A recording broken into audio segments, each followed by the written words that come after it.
I pulled a few plays from the Packers' first drive. I'm not sure any of these are highlight worthy, but of course, there's a lot you can see on each and every play. We'll first let this play run and then see what we see.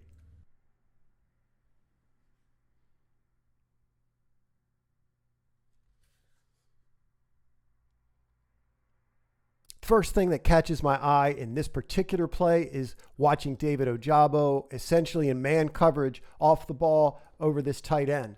David's got a bad habit of dropping his eyes, dropping his helmet. He can get away with that for an instant in an obvious pass rushing situation, but here it gets him beat off the ball. Most first string quarterbacks are going to look to that sort of matchup, especially if they see something like this on film. This will get you beat, perhaps for a score, certainly a big play. The next thing I'll say is that in general, it strikes me the Ravens are lacking depth along the defensive line. I'm a bit worried about that. You do see a good push from 93 Senat here, driving the center back into the lap of the quarterback. I'm not sure if he will make the team or not, but they do need some help on the D-line. Really like what I see out of 68. That's Ravenal. I think he's looked more comfortable on the outside. I think he shows some good hand usage. Watch him drop his pads here, get under the pads of the tackle.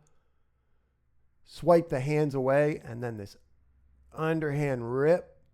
Drives his legs, flushes the quarterback. Opposite him, you see a lot of effort out of Joe Evans, 48. Joe's going to struggle because he does not have great arm length. Guys will tend to get into him. He has a hard time in general getting off of blocks. After Ravenal flushes him, he peels off and gets a hit on the quarterback.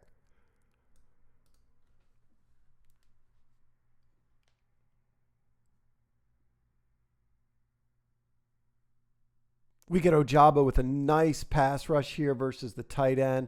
Really like what we see from Senat here. He's fast off the ball. He's low off the ball. Really good pad level. Good hands first into the frame of the center. Eyes to the backfield while engaged. Presses him out. Locks out his arms. And then rips down to free himself. Ojabo, once again, you see him drop his eyes here. But real quick in transition, makes light work, throws that inside arm. Just too powerful and explosive for a tight end, and that's the way it should be. Good bend, really explosive coming off the edge and a big hit.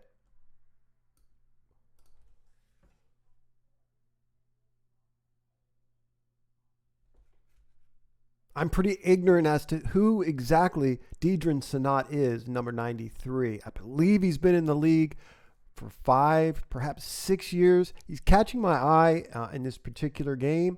Here he is again, nose tackle. Watch the hand fighting off the ball. Really impressive. Both hands into the frame, watching the backfield.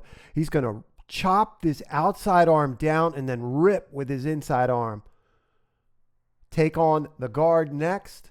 Drive him back. Does a good job pushing the pocket here along with Broderick Washington.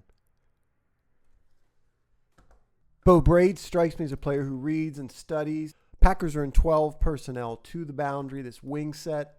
You can see him just itching to trigger downhill when he sees what he thinks he's going to see. And he's a rocket. Man, he looks great going downhill.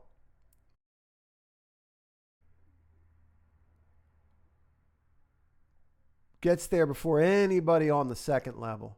Really nice play. Very instinctive and physical play from Bo Braid.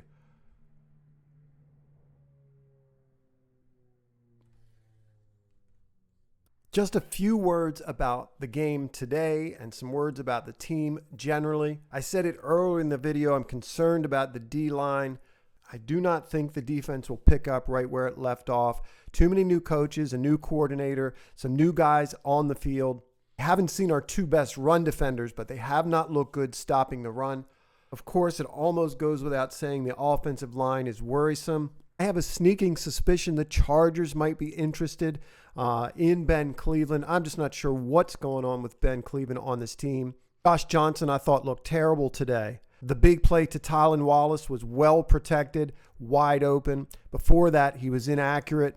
Not sure what to say about Devin Leary, except he looked even worse. If you watch his tape in college, at North Carolina in particular, He will stand in the pocket, take a hit right underneath the chin, and deliver an absolute laser into tight coverage.